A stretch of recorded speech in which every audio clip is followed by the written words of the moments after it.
kasalan, binyagan, last night, mga kanyan. Ayun. Good evening guys, kain na tayo. Ito, luto na yung tinawsihan natin ng bangus. Ayun, sarap tong sabaw. Ayan. Ina-adapt ko rin yan. Hapon na yan. Ay tawsi. Oo. Ayan. Kain. Mga tatlong cook na rin yung naka-helperan ko. Kaya may mga pangmalakihan yun. Pangmalakihan, handaan na yun. Yung helper, madaling matuto eh. Apat na cook. Nag-helperan ko. Pag may mga handaan, ako ang mukha na assistant nila. Hindi natututo ka. Kain. Yung anak ko man, cook din. Kaya lang, pagkapan, tatamad-tamad na rin.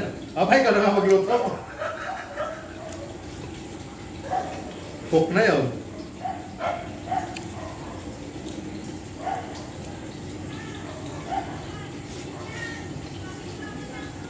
Mga anak ko, marunong magluto eh.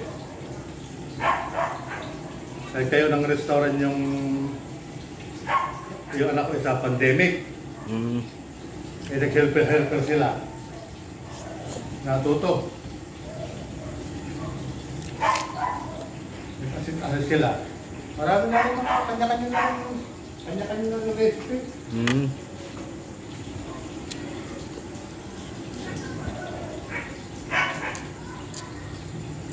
Kanya-kanya na rin technique.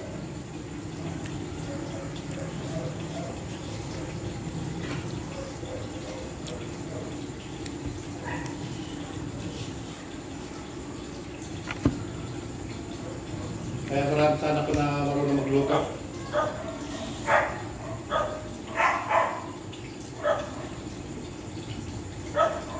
Ilan na lang yung...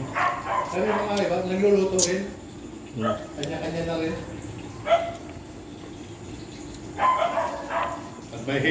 Pag may daga ang huli, agaw-agaw pa sa pagluluto eh.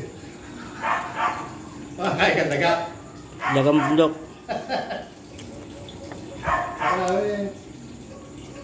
Amin maraming exotic eh. Kinakain. Kaya pag napunta kami sa gawin nyo, yung mga hindi nyo kinakain, nakakain namin.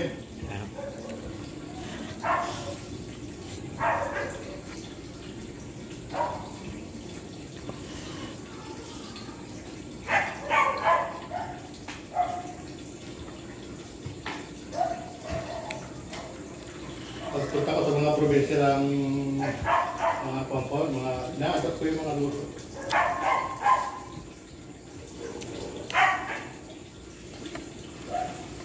Sila mga nag-request din.